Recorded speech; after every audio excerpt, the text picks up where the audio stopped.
अस्सलाम वालेकुम and welcome back. तो आज के लेक्चर से हम लोग पाइथन प्रोग्रामिंग को स्टार्ट करेंगे और पाइथन प्रोग्रामिंग को स्टार्ट करने के लिए आप लोगों को सबसे पहले पाइथन को डाउनलोड और इंस्टॉल करना होगा।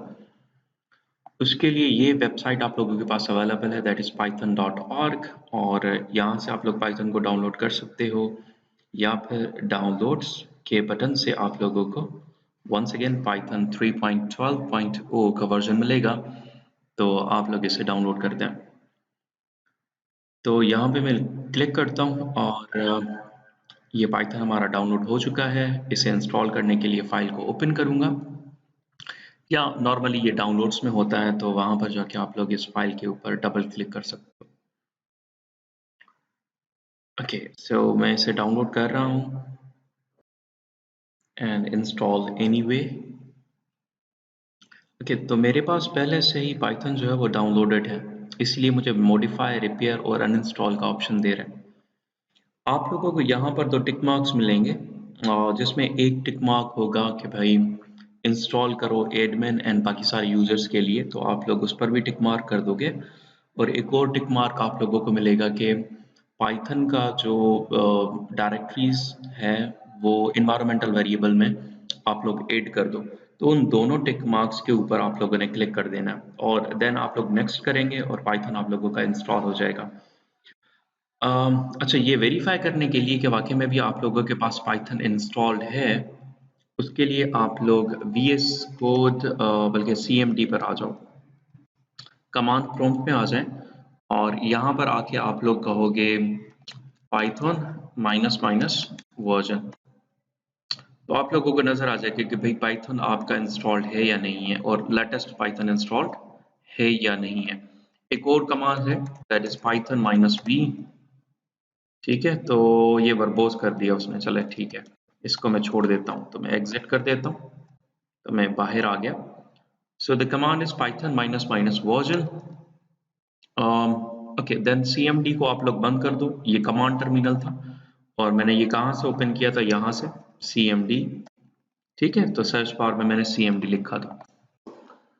Fine enough. अब पाइथन की जो कोडिंग है वो करने के लिए हमें कोई कोड एडिटर चाहिए, और कोड एडिटर जो है वो आप लोगों का एक ऐसा टूल है जिससे आप अगर कोडिंग करते हो और उसमें कोई मामला आता है, कोई गलती कर देते हो, तो एक्सटेंशंस उस एडिटर में अवेलेबल होती हैं, या वो एडिटर आप लोगों को सपोर्ट करता है कि गलती करने से पहले वो हाईलाइट कर दे आप लोगों को और आप लोग प्रोग्राम को एग्जीक्यूट करने से पहले पहले उसको रिजॉल्व कर दो।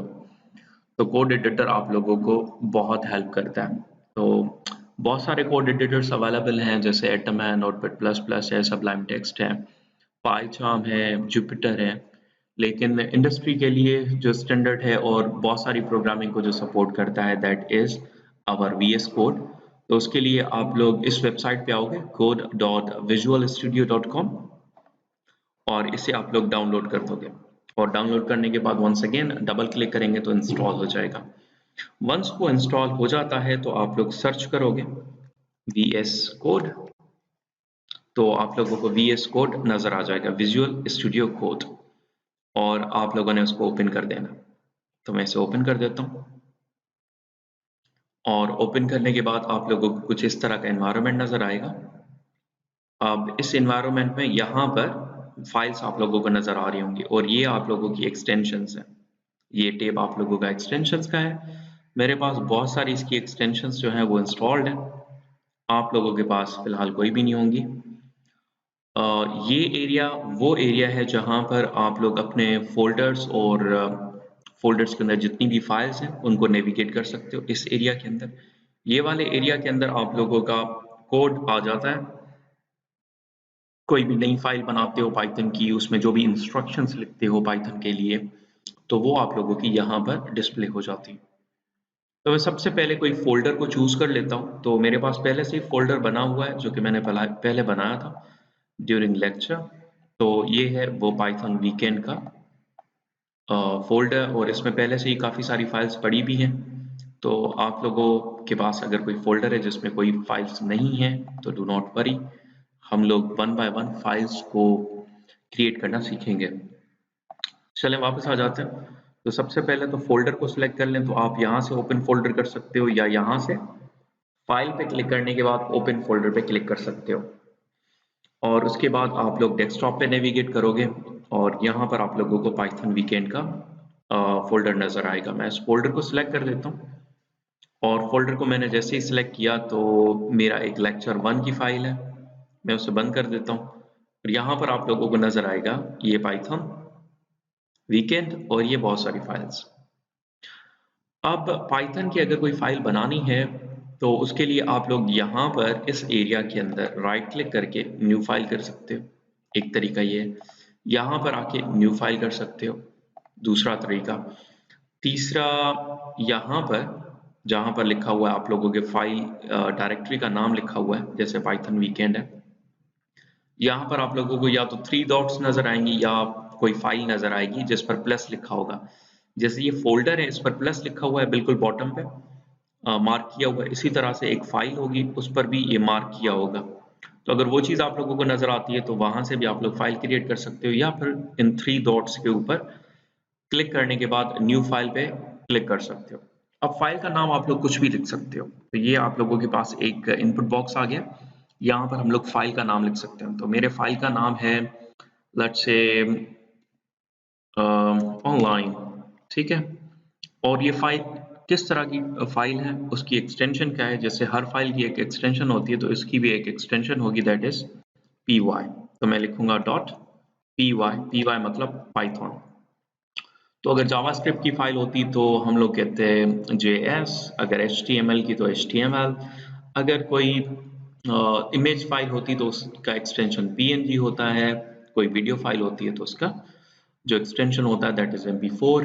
तो हर फाइल का कोई ना कोई एक्सटेंशन लाजमन होता है।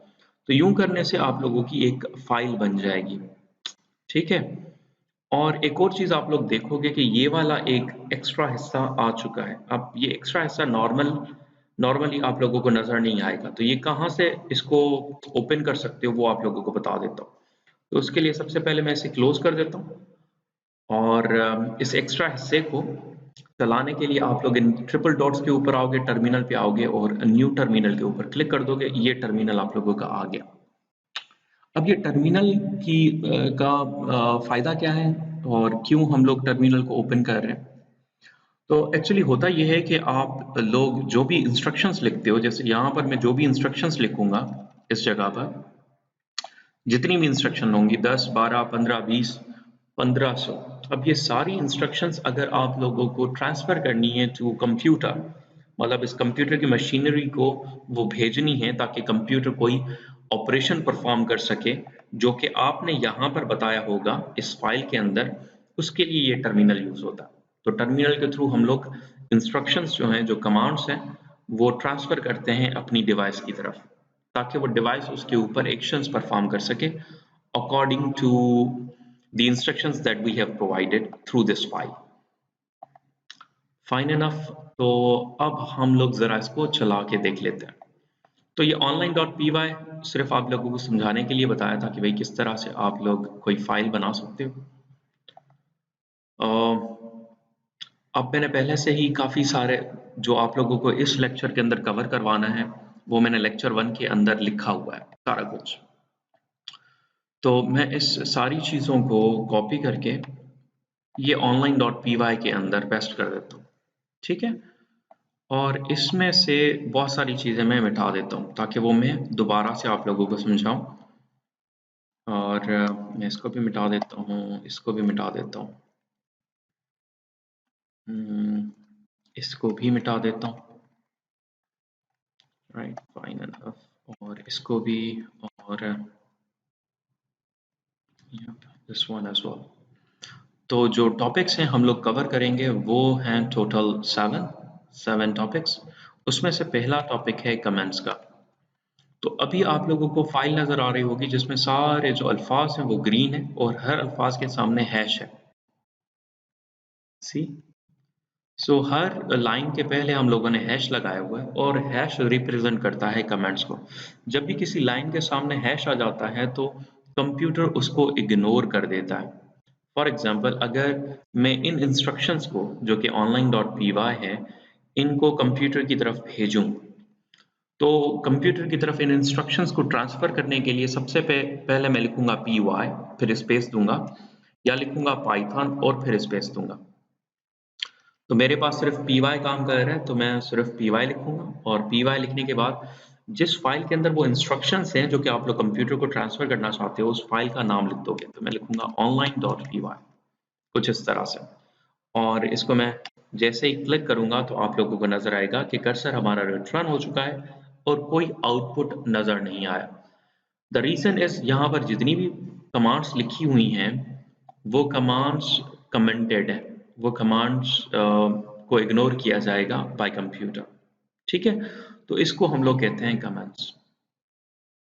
अब अगर आप लोग चाहते हो कि कोई चीज़ प्रिंट हो जाए और डिस्प्ले हो जाए यहाँ पर टर्मिनल में, तो उसके लिए हम लोग प्रिंट की कमांड यूज़ करते हैं। तो मैं यहाँ पर लिखता हूँ लेट्स से प्रिंट, और जो भी आप लोगों ने प्रिंट करवाना है वो आप लोग ब्रैकेट्स के अंदर लिखते हो। प्रिंट एक बिल्ट इन फंक्शन है, और फंक्शन की निशानी ये है कि उसके साथ ब्रैकेट्स होती हैं। ठीक है, उसकी आखिर में ब्रैकेट्स होती हैं। अब अगर इन ब्रैकेट्स के बीच में आप लोग कुछ भी लिखते हो तो उसको हम लोग आर्ग्यूमेंट कहते हैं या इनपुट्स कहते हैं। तो मैं इसको आर्ग्यूमेंट दे देता हूँ, और हमारा जो आर्ग्यूमेंट है लेट्स से वो डबल कोट्स या सिंगल कोट्स में आ सकता है। तो मैं यूं भी लिख सकता हूँ और इसके अंदर लिख सकता हूँ, या डबल कोट्स दूंगा, quotes start and quotes and, इसके बीच में मैं कुछ भी लिख सकता हूँ, जैसे welcome to the language of, इसे मैं सेव कर देता हूँ। अब ये इंस्ट्रक्शन दोबारा से कंप्यूटर की तरफ भेजता हूँ, और एक्सपेक्ट करते हैं कि हमारे पास ये रिप्लाई आ जाएगा, ये वाला। तो मैं वंस अगेन लिखूंगा py on, और on के बाद डायरेक्ट टैब दबाऊंगा तो ये बाकी सारी चीज़ें ऑटोमेटिकली लिख कर आ जाएंगी, और इसको मैं इंटर दबा देता हूँ, एंड देयर यू गो, हमारे पास आउटपुट आ चुका है, welcome to the language of सिनेक्स। आप एक और काम कर सकते हो, इसी को कॉपी करके पेस्ट कर दो और उसके बाद लिखो कि भाई the institute of management and entrepreneurship, और अब दोबारा से इसको चलाएं कमांड को, एंड आप लोगों को दोनों रिजल्ट्स आ जाएंगे।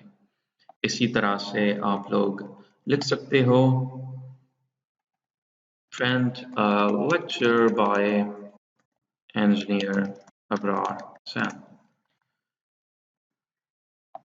और कुछ इस तरह से। तो आप लोगों को अब 3 रिजल्ट्स आ रही हैं।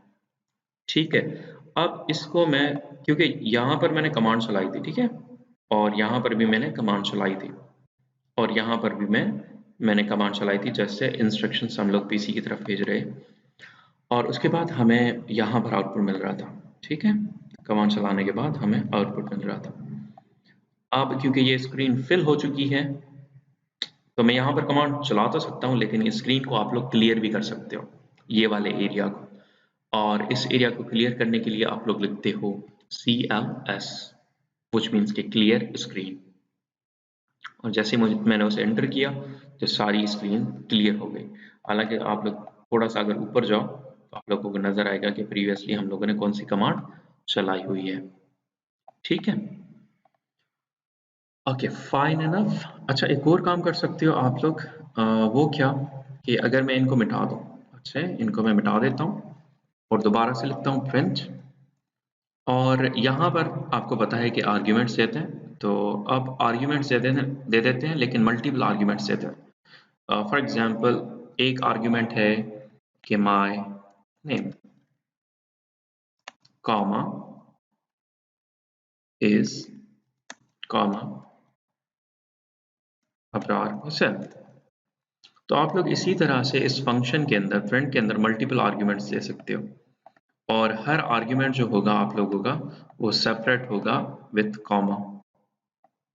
ठीक है, अब अगर मैं इसे सेव कर दूं और वंस अगेन इस कमांड को चलाऊं तो आप लोगों को नजर आएगा my name is Abrar Hussain. अब आप में से हो सकता है एक दो बंदे को ये सवाल आए कि भाई ये कॉमा क्यों दे रहे हैं, जबकि हम लोग कुछ इस तरह से कर सकते हैं। ठीक है, कुछ इस तरह से हम लोग कर सकते हैं और फिर भी हमारे पास आउटपुट वही आएगा। ये जो कॉमास थी वो आप लोगों को ये समझाने के लिए था कि हम लोग मल्टीपल आर्ग्यूमेंट्स दे सकते हैं। तो मल्टीपल आर्ग्यूमेंट्स देने के लिए आप लोग कॉमा के साथ चीज़ को सेपरेट करोगे। अब मल्टीपल आर्ग्यूमेंट्स कहाँ पर काम आएंगी, उसके लिए सबसे पहले हम लोग वेरिएबल्स को पढ़ लेते हैं, ठीक है। अब वेरिएबल आप लोगों का एक कंटेनर होता है। तो अगर आप लोग कोई भी वेरिएबल बनाते हो या कंटेनर बनाते हो या मेमोरी लोकेशन बनाते हो तो उसका नाम देते हो। नॉर्मली मेमोरी लोकेशन के जो नाम है वो बड़े ही कॉम्प्लेक्स होते हैं, तो हम लोग मेमोरी लोकेशन के नाम थोड़े से आसान रखते हैं। जैसे मैं कंटेनर या वेरिएबल बना लेता हूँ नेम का और उसके अंदर नाम लिखवा देता हूँ। तो जब भी आप लोग स्ट्रिंग वैल्यू लिखोगे, मतलब अल्फ़ाबेटिक जितनी भी वैल्यूज़ हैं, जब भी उनको लिखोगे राइट साइड के ऊपर तो उनको हमेशा डबल कोटेशंस के अंदर लिखोगे। तो मैं यहाँ पर लिख सकता हूँ लेट्स से चेक टाइम, कुछ इस तरह से। तो जो नेम है दैट इज टेक टाइम। तो एक कंटेनर बन चुका है नेम का और उस कंटेनर के अंदर क्या है, टेक टाइम है। अब अगर आप लोग इस नेम के अंदर जो भी वैल्यू है उसको निकालना चाहते हो तो उसके लिए आप लोग कहोगे प्रिंट एंड देन नेम। अब यहाँ पर आप लोगों को नजर आएगा कि मैंने प्रिंट के अंदर डबल कोटेशन मार्क्स यूज नहीं की, क्योंकि इस बार मैं नेम को कॉल कर रहा हूँ जो कि एक वेरिएबल है। तो जब भी आप लोग वेरिएबल को कॉल करोगे तो उसके ऊपर डबल कोटेशन मार्क्स नहीं दोगे। तो मैं इसे सेव कर देता हूँ और सेव करने के बाद मैं इसे चला देता हूँ। तो आप लोगों को नजर आएगा my name is Abrar Hussain, क्योंकि ये कंप्लीट फाइल एग्जीक्यूट हुई है। और जब कंप्यूटर ने पहली लाइन पढ़ी तो उसको छोड़ दिया क्योंकि वो कमेंटेड है। जब फोर्थ लाइन पढ़ी तो उसको भी छोड़ दिया, कमेंटेड है। सेवंथ लाइन पढ़ी उसको भी छोड़ दिया क्योंकि कमेंटेड है। और जब एट्थ लाइन पढ़ी है उसने तो एट्थ लाइन पढ़ने के ऊपर प्रिंट लिखा हुआ है और हम लोगों को ये प्रिंट की कमांड के अंदर जो भी था वो निकाल के दे दिया। 11th लाइन के ऊपर हम लोगों ने सिर्फ एक वेरिएबल बनाया है, कंटेनर बनाया है, मेमोरी लोकेशन बनाई है जिसमें टेक टाइम सेव करवा दिया था। और लाइन नंबर 12 से हम लोगों ने जो भी कंटेनर के अंदर था उसको प्रिंट करवा दिया। अब मल्टीपल आर्ग्यूमेंट्स को कैसे यूज कर सकते हो उस पर आ जाते हैं। तो मैं यहाँ पर लिख सकता हूँ the name of my channel is and then यहाँ पर आप कॉमा दूंगा। अगर कॉमा नहीं देंगे तो मसला आएगा। देखें ये वाइट हो चुका है और यहाँ पर आप लोगों को नजर आएगा कि थोड़ा सा रेड हाईलाइटेड है। फ्रंट की जो ब्रैकेट है वो रेड हाईलाइटेड है व्हिच मींस, और आप लोगों को ये ऑनलाइन जो है .py वो भी लाल नजर आ रहा है व्हिच मींस कि यहाँ पर कुछ ना कुछ मसला है और ये कमांड जो है वो हमें एरर देगी। तो इट्स मच बेटर कि हम लोग पहले ही इसको रेक्टिफाई कर लें और यहाँ पर कॉमा दे दें। और कॉमा देने के बाद मैं इसे सेव कर देता हूँ और सेव करने के बाद मैं इसे रन करूँगा and there you go, my the name of my channel is Tech Time. Okay fine enough. अब एक और काम कर लेते हैं, वो है रिप्लेसमेंट ऑफ स्टोर्ड वेरिएबल। अच्छा उससे पहले ना नेमिंग कन्वेंशन पे आ जाता है। Naming convention and assignment operator. अब असाइनमेंट ऑपरेटर क्या है, ये जो इक्वल टू है दैट इज असाइनमेंट ऑपरेटर। इससे क्या हो रहा है, राइट साइड वाली चीज लेफ्ट साइड वाली चीज के अंदर पेस्ट हो रही है। और आप लोगों ने देखा होगा कि लेफ्ट साइड पे जो भी चीज हम लोग लिख रहे हैं उसको कोटेशन के अंदर नहीं लिख रहे। तो जब भी आप लोग कोई वेरिएबल बनाओगे, मतलब लेफ्ट साइड पे कोई चीज लिखोगे और आपको पता है कि इमीडिएटली उसके बाद हम लोग इक्वल भी देने वाले हैं, तो आप लोग उसको कोटेशन के अंदर कभी नहीं लिखते, ना सिंगल के अंदर ना डबल के अंदर। Fine enough. तो अब नेमिंग कन्वेंशन पे आ जाते हैं। तो अगर कोई वेरिएबल लिखना चाहते हो और आप लोग लिखते हो स्टूडेंट नेम, तो आप लेट्स से आप लोग एक वेरिएबल बना रहे हो स्टूडेंट नेम, तो ये जो नेमिंग कन्वेंशन है वो गलत है। तो किसी भी वेरिएबल का जो नाम है उसमें स्पेस नहीं आना चाहिए। तो क्या होगा, आप लोग स्पेस खत्म कर दोगे और दूसरा जो सेकंड लेटर है उसका सेकंड जो वर्ड है उसका फर्स्ट लेटर आप लोग कैपिटल कर दोगे। तो ये एक स्टैंडर्ड है जिसको फॉलो करोगे तो बेहतर है। अगर नहीं भी करते हो तो कोई मसला नहीं है, लेकिन फॉलो करोगे तो बेहतर है क्योंकि आगे चल के जब आप लोग इंडस्ट्री में जाओगे तो वहां पर आप लोग देखोगे हर बंदा इस तरह का नेमिंग कन्वेंशन जो है उसको यूज कर रहे हैं। और फिर आप लोग लिख सकते हो लेट्स से कमल, ठीक है, कमल कुमार, कुछ इस तरह से। अच्छा, एक और चीज हो सकती है कि आप लोग जो नंबर्स हैं वो जो वेरिएबल है उसके आगे न्यूमेरिकल वैल्यू नहीं लिख सकते। तो कोई भी वेरिएबल न्यूमेरिकल वैल्यू से स्टार्ट नहीं हो सकता, ठीक है। और दूसरा, आप लोग डैशेस नहीं दे सकते वेरिएबल के अंदर, हालांकि अंडरस्कोर अलाउड है, अंडरस्कोर दे सकते हो, कोई मसला नहीं उसके अंदर, ठीक है। और दूसरा, कुछ रिजर्व्ड वैल्यूज हैं, जैसे आप लोग किसी भी वेरिएबल का नाम ट्रू नहीं लिख सकते, या आप लोग किसी भी वेरिएबल का नाम इन नहीं लिख सकते, या आप लोग किसी भी वेरिएबल का नाम डेफ नहीं लिख सकते, ये रिजर्व्ड वैल्यू है। या किसी भी वेरिएबल का नाम फॉल्स नहीं लिख सकते, या फॉल्स, ठीक है। तो स्मॉल के अंदर ये एक्सेप्ट तो कर रहा है, लेकिन डू नॉट राइट इट, क्योंकि फॉल्स किसी और चीज को आइडेंटिफाई कर रहा है, ये एक रिजर्व्ड वर्ड है। कैपिटल एफ से तो ये पहले पहले ही आप लोगों को एरर दे देगा, लेकिन स्मॉल एफ से आप लोग लिख तो पा रहे हो, और आप लोगों का जो एडिटर है वो इसको कंप्लेन नहीं कर रहा, but never ever use this one, ठीक है, क्योंकि ये फिर आप लोगों के कोड को कॉम्प्लिकेट कर देगा। तो वेरिएबल का नाम ये नहीं हो सकता, ठीक है। इसी तरह से एक पूरी इंटायर लिस्ट है जो कि आप लोगों को प्रोवाइड की जाएगी वो वेरिएबल्स की जो कि रिजर्व्ड है। Okay, fine enough. तो अब इसके अंदर मैं लिख देता हूँ लेट्स से स्टूडेंट नेम, कुछ इस तरह से, कमल कुमार, सुपर्ब। अब एक और काम कर लेते हैं, variable and replacement of stored values. अब इस चीज को पढ़ने के लिए मैं ऊपर वाला सारा कोड कमेंट आउट कर देता हूँ। तो मैं कंट्रोल स्लैश दबाता हूँ ताकि सारी लाइंस कमेंट आउट हो जाएं एट ए टाइम, और इसको भी कंट्रोल स्लैश दबाता हूँ और ये भी कमेंट आउट हो गए। अब ये थर्ड नंबर पे आ जाते हैं, और यहाँ पर मैं लिखता हूँ let's say st name equals to Kamal Kumar once again, और प्रिंट करवा देता हूँ the name of student is, और then st name, ठीक है, कुछ इस तरह से। अब इस पूरी online.py को चला देता हूँ, तो आप लोगों को नजर आएगा the name of student is Kamal Kumar. कल को यहाँ पे कमल कुमार की जगह पे आप लोग अनीश कर देते हो, तो यहाँ पर आप लोगों को आउटपुट के अंदर आएगा the name of student is Anish Kumar, ठीक है। तो इस तरह से आप लोग इसको मॉडिफाई करोगे तो यहाँ पर ऑटोमेटिकली डेटा मॉडिफाई हो जाएगी। अब एक और चीज है, वो ये कि मैं अगर वंस अगेन सेम कंटेनर बनाता हूं और उसके अंदर लिखता हूं गुल खान, और इसको मैं सेव कर देता हूँ, और सेव करने के बाद अब अगर मैं चलाऊं इस प्रोग्राम को तो आप लोगों को नजर आएगा the name of a student is गुल खान। वो इसलिए क्योंकि पाइथन जो है वो इंटरप्रेटेड लैंग्वेज है।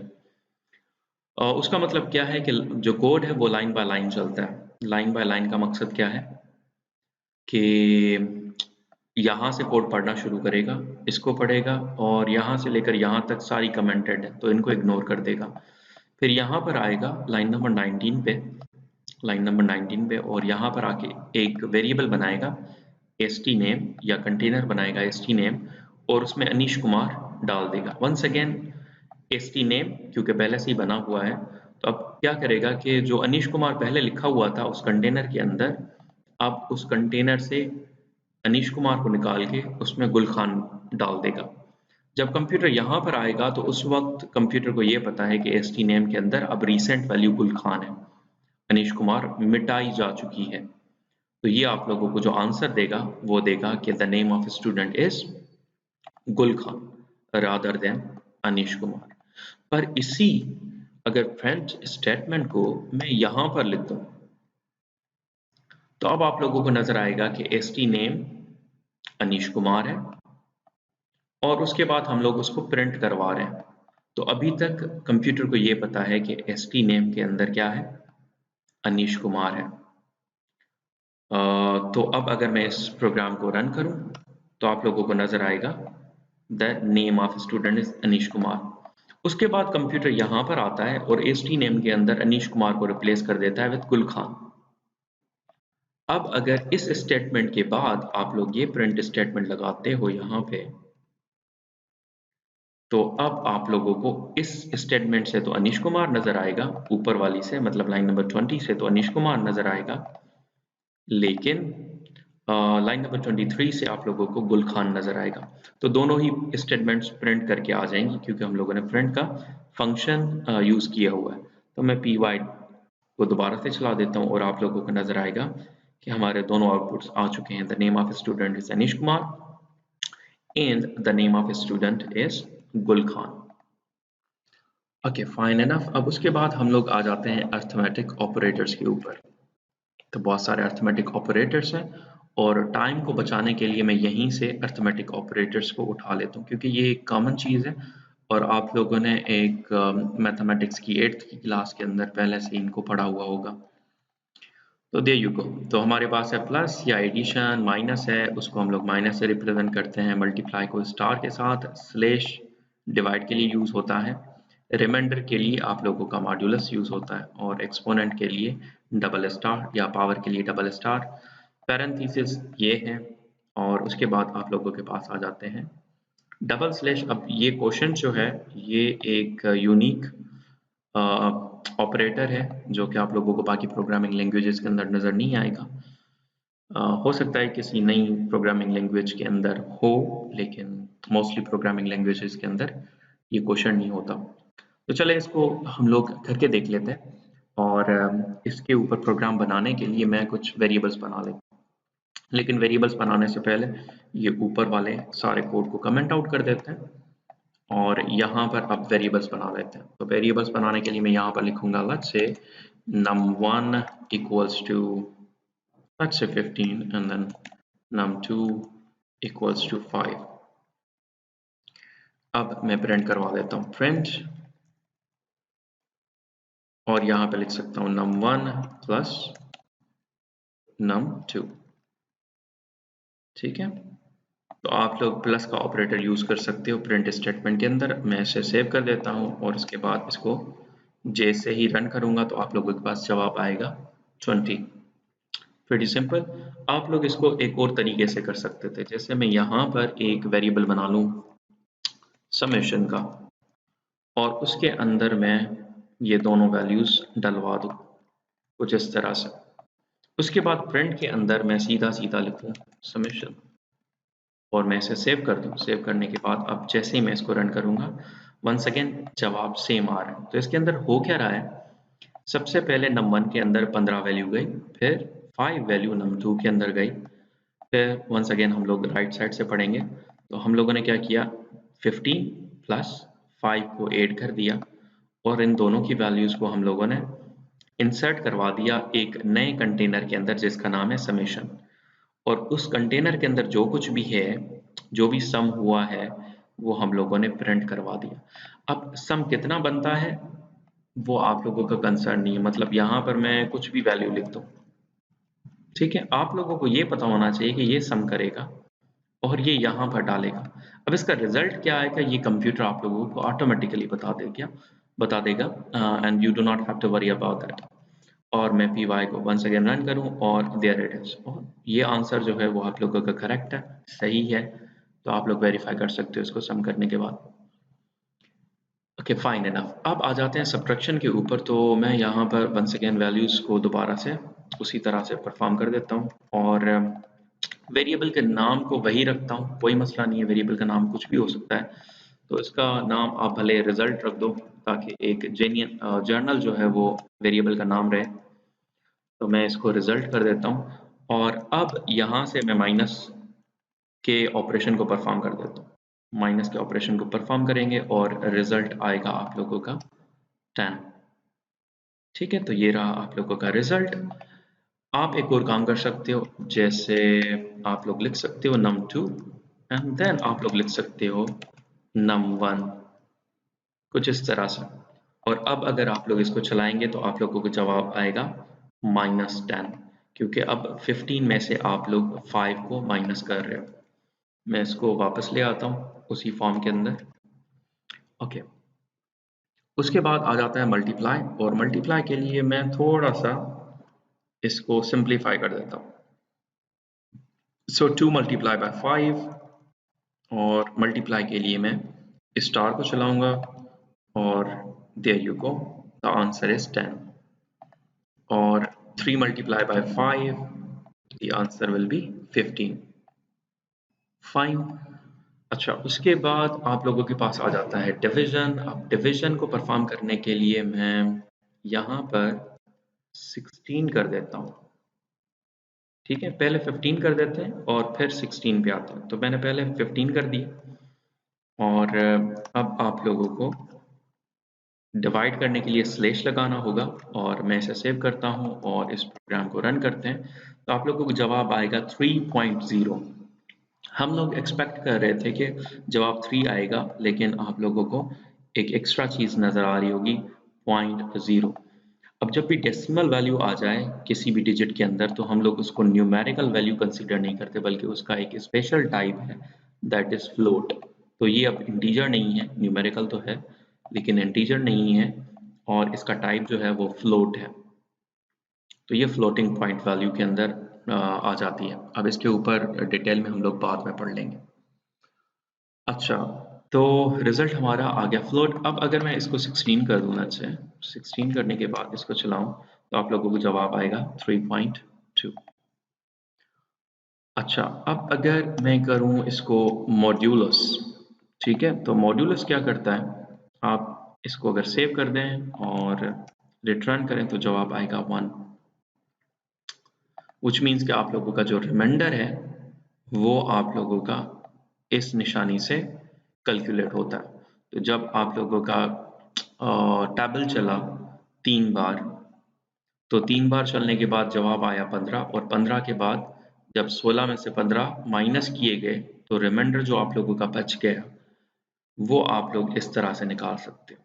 तो जो रिमाइंडर बचा है दैट इज 1।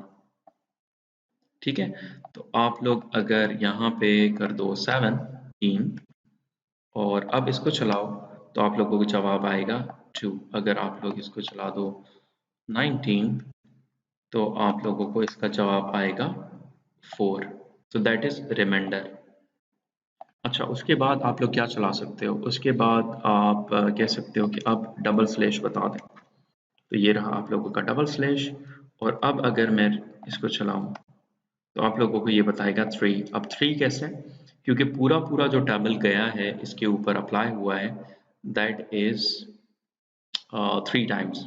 जैसे आपने 5 का टेबल चलाया, तो 5 1 5, 5 2 10, 5 3 15, और 5 4 चल नहीं सकता क्योंकि आप लोगों का जो वैल्यू है वो 20 से कम है।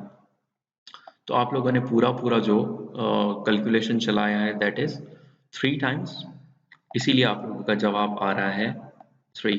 अगर आप लोग इसको कर देते 11, अच्छा, तो आप लोगों का इसका जवाब आता 2। Fine enough. अच्छा, उसके बाद हम लोग आ जाते हैं एक्सपोनेंट्स के ऊपर। सो लेट्स से 2 and 2, और मैं यहाँ पे डबल स्टार कर देता हूँ। इसे मैं सेव करता हूँ। सेव करने के बाद इसको जैसे ही चलाऊंगा तो जवाब आएगा 4, क्योंकि 2 पावर 2 होता है 4, और 2 पावर अगर मैं 3 कर दूं तो आप लोगों को जवाब आएगा 8, बिकॉज इसका मतलब है 2 multiply by 2 multiply by 2, so 2 to the 4 and then 4 to the 8। तो हमारा जो पावर है कुछ इस तरह से काम कर रहा होता है। उसके बाद ऑपरेटर प्रेसिडेंस पे आ जाते हैं। तो ऑपरेटर प्रेसिडेंस वैसे ही है जैसे आप लोग 8th क्लास में पढ़ते आए हो। जैसे सबसे पहले पैरेंथेसिस रिजॉल्व होती हैं, उसके बाद पावर रिजॉल्व होता है, उसके बाद डिवीजन, फिर मल्टीप्लिकेशन। ठीक है, मतलब ये ऑपरेशन भी उसी के अंदर हो जाएगा, डिवीजन के अंदर आ जाएगा, और फिर आप लोगों का आखिर में प्लस माइनस आ जाता है। ठीक है, तो जो भी चीज़ ब्रैकेट में आ जाएगी उसकी प्रेसिडेंस बढ़ जाएगी। फॉर एग्जाम्पल, अगर मैं यहाँ पर, चले इनको इस प्रिंट को मैं ख़त्म कर देता हूँ। अगर मैं यहाँ पर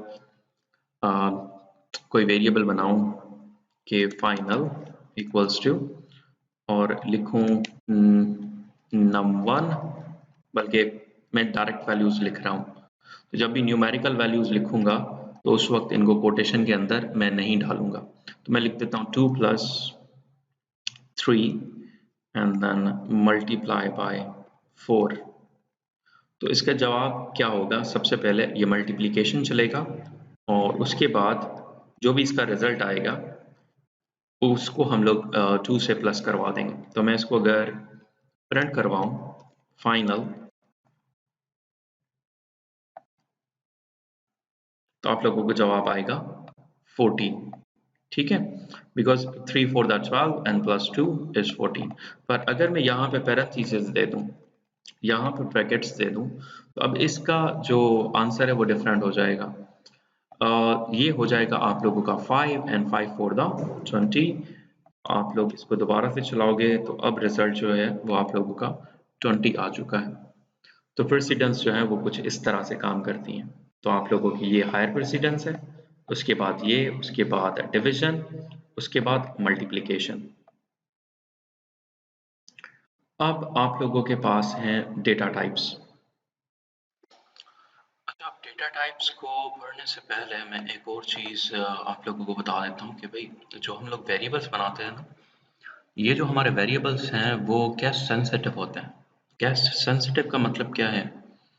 कैश सेंसिटिव का मतलब ये है कि अगर ये फाइनल है और ये सारे स्मॉल लेटर्स हैं और अगर मैं इसका f बड़ा कर देता हूँ लेट्स से, ठीक है, तो ये एक अलग ही मेमोरी लोकेशन को आइडेंटिफाई करता है, ये एक अलग ही वेरिएबल को आइडेंटिफाई करता है जो कि हम लोगों ने अभी तक बनाया ही नहीं है।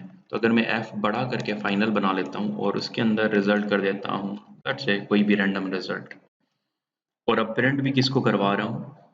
रैंडम रिजल्ट को करवा रहा हूँ जो कि f कैपिटल वाला फाइनल है। तो यूं करने से आप लोगों को जो वैल्यू आएगी नज़र वो ये वाली नज़र आएगी, रादर देन कि जो हम लोगों की ये जो कैलकुलेशंस के थ्रू आ रही थी उसके। ओके, अब हम लोग आ जाते हैं डेटा टाइप्स के ऊपर। मैं इसको कमेंट आउट कर देता हूँ और डेटा टाइप्स के ऊपर आ जाता हूँ। सबसे पहले हम लोगों ने जो वेरिएबल बनाया था दैट वाज नेम, और उसके अंदर हम लोगों ने लिखा था टेक टाइम। अब अगर मैं प्रिंट कर दूं इसको और प्रिंट करूं भाई नेम, अगर प्रिंट करूं नेम और यूं करूं तो आप लोगों को वो वैल्यू आएगी नज़र जो कि इसके अंदर है। पर अगर इसका टाइप मालूम करना है तो हम लोग एक और फंक्शन लगा देते हैं दैट इज टाइप। मैं लिखूंगा type and then once again brackets, और उन ब्रैकेट्स के अंदर ये नेम आ जाएगा कुछ इस तरह से। तो इससे क्या होगा? पहले सबसे पहले ये वाली चीज़ रिजॉल्व होगी, टाइप ऑफ नेम, और इसका जो टाइप होगा वो प्रिंट होकर आ जाएगा। तो मैं इसे सेव करता हूँ और सेव करने के बाद दोबारा से चलाता हूँ तो आप लोगों को नज़र आएगा कि इसका जो टाइप है that is string. The only reason is कि एक तो ये अंदर का टेक्स्ट है और दूसरा इस पर कोटेशन मार्क्स है। अब अगर मैं यहाँ पर वैल्यू चेंज कर दूँ 8, वंस अगेन आप लोग देखोगे कि कोटेशन मार्क्स यहाँ पर हैं ही हैं। और अब अगर इसका मैं टाइप चेंज करूँ तो सॉरी चेक करूँ तो आप लोगों को नज़र आएगा कि इसका टाइप जो है वो क्लास है, सॉरी स्ट्रिंग है, क्लास स्ट्रिंग है। Okay fine enough.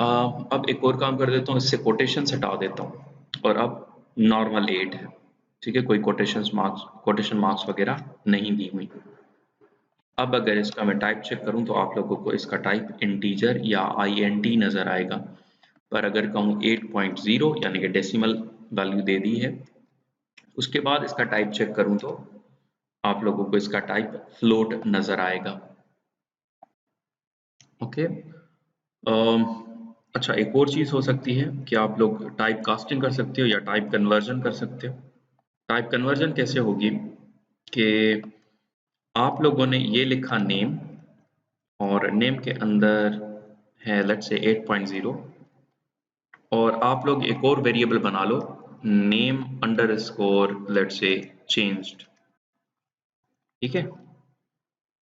और अब इस 8.0 को आप लोग एक नए फंक्शन के थ्रू पास करवा दो str, और इस नेम को उठा के कॉपी करके मैं यहाँ पे पेस्ट कर देता हूँ। ठीक है, तो होगा क्या, ये 8.0 कन्वर्ट होगा स्ट्रिंग में, जो कि हम लोग एक्सपेक्ट कर रहे हैं कि str लगाने से इसके अंदर जो भी वैल्यू है उस पर कोटेशन मार्क्स आ जाएंगी, और उसके बाद अगर हम लोग इस वेरिएबल का टाइप चेक करेंगे तो वो स्ट्रिंग होगा। तो मैं इसे कॉपी करके पेस्ट कर देता हूँ और नेम अंडरस्कोर चेंज्ड का भी टाइप चेक करवा लेता हूँ। और अब अगर मैं इसको रन करूँ तो आप लोगों को नजर आएगा कि पहले आ रहा है क्लास फ्लोट, यानी कि जो नेम है उसका टाइप है फ्लोट, और चेंज होने के बाद अब नेम का टाइप यानी कि चेंज्ड नेम मेमोरी लोकेशन पे जो टाइप है दैट इज स्ट्रिंग।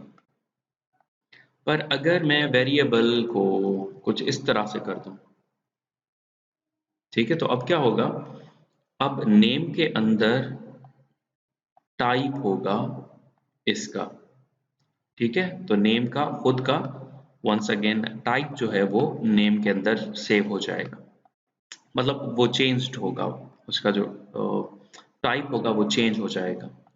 तो मैं इसको दोबारा से चेक करता हूँ और अच्छा, नेम चेंज्ड जो है वो डिफाइन नहीं है, तो मैं इसे रिमूव कर देता हूँ, इसे सेव करता हूँ और दोबारा से इसे चलाता हूँ। तो अब आप लोगों को नजर आएगा क्लास जो है वो अब इसका स्ट्रिंग है, लेकिन नेम के अंदर वैल्यू जो होगी वो 8 होगी, ठीक है। तो मैं अगर वैल्यू सिर्फ चेक करूं नेम के अंदर के वैल्यू क्या है, तो अब वैल्यू आप लोगों की 8.0 ही है, ओके, बट इसके ऊपर अब कोटेशंस है, मतलब इट्स एन स्ट्रिंग वैल्यू, कुछ इस तरह से है, कुछ इस तरह से बन चुकी है वैल्यू इस जगह पे।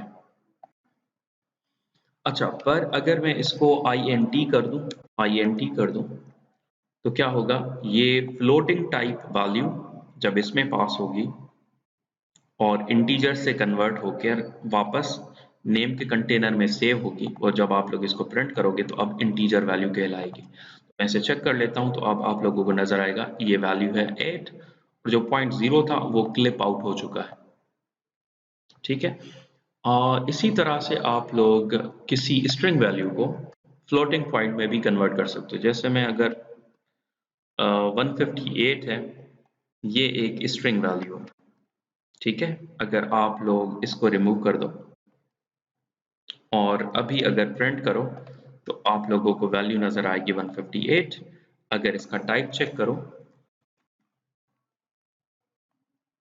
अगर इसका हम लोग टाइप चेक करें और इसे मैं सेव करूं, अब इसको रीलोड करूं तो इसका टाइप क्या है, क्लास स्ट्रिंग है। पर अगर इसी वैल्यू को मैं पास करवा दूं विथ int यानी कि इंटीजर में कन्वर्ट करवा दूं, यानी कि इसको इंटीजर फंक्शन में इनक्लोज करवा दूं, और अब अगर इसे मैं चलाऊं तो इसका क्लास इंटीजर बन चुका है।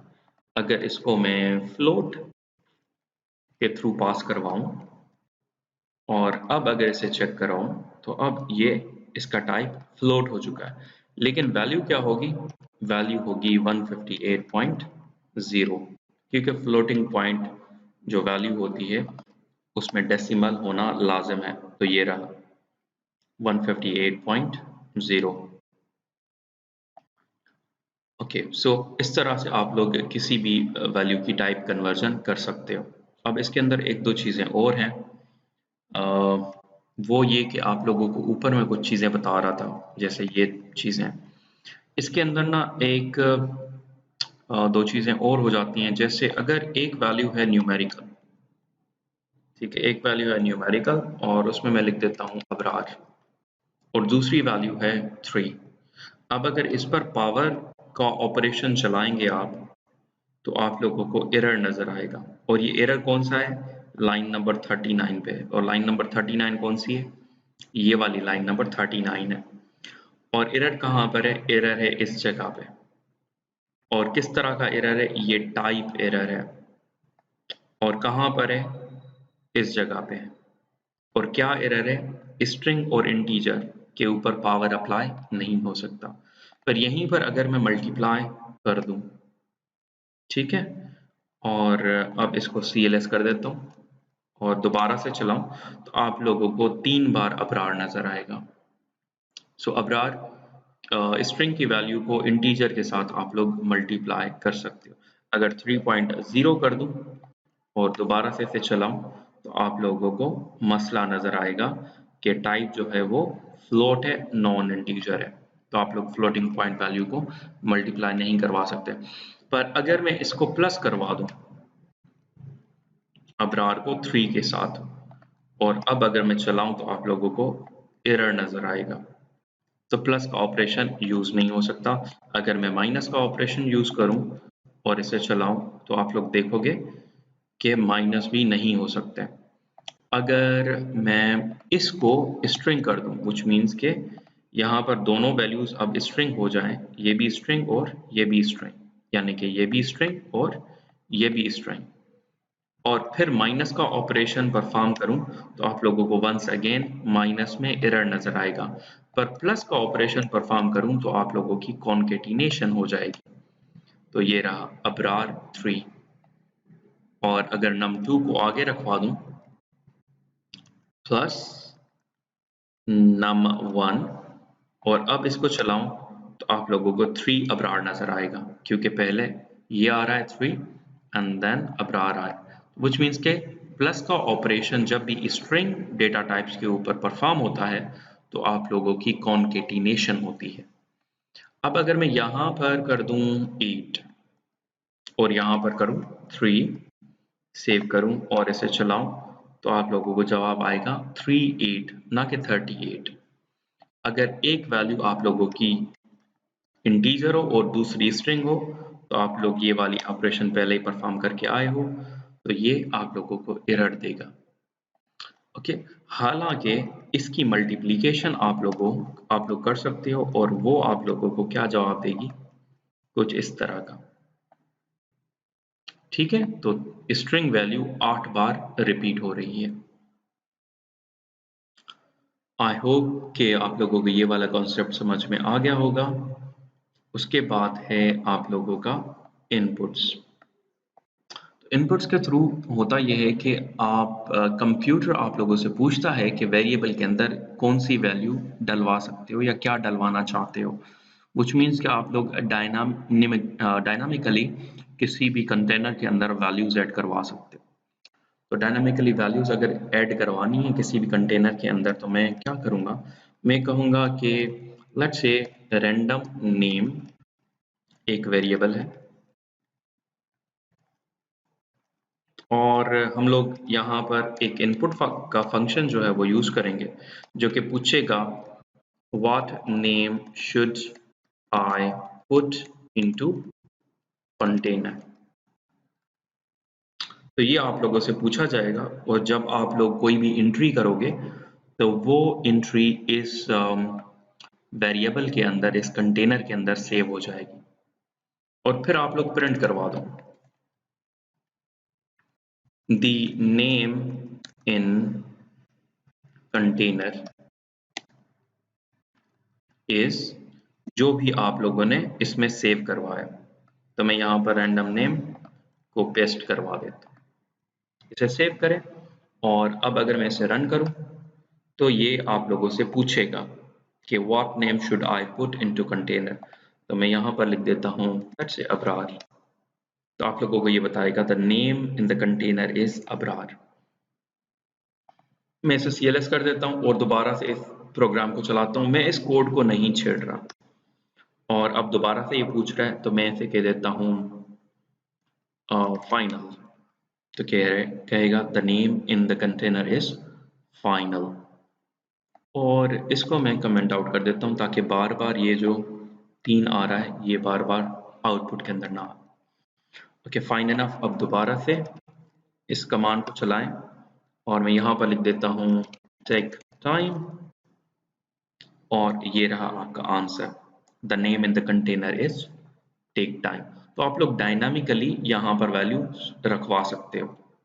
एक और चीज कर सकते हो, आप लोग इंटीजर वैल्यू भी रखवा सकते हो। जैसे मैं 8 लगा देता हूँ तो आप लोगों को नजर आएगा the name in the container is 8। ठीक है, लेकिन ये जो कंटेनर में वैल्यू सेव हो रही है, उसका आखिर डेटा टाइप क्या है? वो कैसे पता चले? तो आप लोग यहाँ पर लिख सकते हो, लेट्स से मैं एक और प्रिंट स्टेटमेंट लगा सकता हूँ और मैं कहूँगा कि the data type of contained value is, और इसकी अगर डेटा टाइप एक्सट्रैक्ट करनी है तो मैं टाइप के अंदर इसको इनक्लोज कर दूंगा कुछ इस तरह से। ठीक है, सो टाइप के अंदर मैंने इसको इनक्लोज कर दिया और अब इसको मैं दोबारा से चलाता हूँ। अब मैं न्यूमेरिकल वैल्यू 8 डाल रहा हूँ और इंटर दबाता हूँ, तो आप लोगों को नजर आएगा the name in the container is 8 और उसकी जो कंटेंट वैल्यू है उसका जो टाइप है that is string. So data type of the content value is, मतलब 8 का जो डेटा टाइप है दैट इज स्ट्रिंग।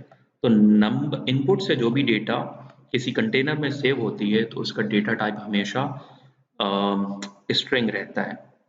तो अगर मैं इस प्रोग्राम को दोबारा से चलाऊं और अब इसके अंदर वैल्यू लगा दूं लेट्स से अनीश, तो वंस अगेन अनीश का जो डेटा टाइप है दैट इज स्ट्रिंग। ये एक मोस्ट इम्पॉर्टेंट टॉपिक है और ये चीज़ याद रखना बहुत इम्पॉर्टेंट है कि इनपुट से जो भी वैल्यू दोगे आप लोग वो स्ट्रिंग होगी, और अगर न्यूमेरिकल वैल्यू आप लोग कहीं पर एंटर करते हो और वो इनपुट के थ्रू आपके वेरिएबल में जा रही है तो ये लाजिम हो जाता है कि आप लोग न्यूमेरिकल वैल्यूज़ को टाइप कन्वर्जन के थ्रू इंटीजर में कन्वर्ट करो या फ्लोट में कन्वर्ट करो ताकि उन पर अर्थमेटिक के ऑपरेशंस प्रॉपरली परफॉर्म हो पाएँ। So I think this is it for today. आज के लिए इतना काफ़ी है, बहुत है, और हम लोग इंशाल्लाह ताला इसको कंटिन्यू करेंगे नेक्स्ट क्लास के अंदर। Thank you very much and take care.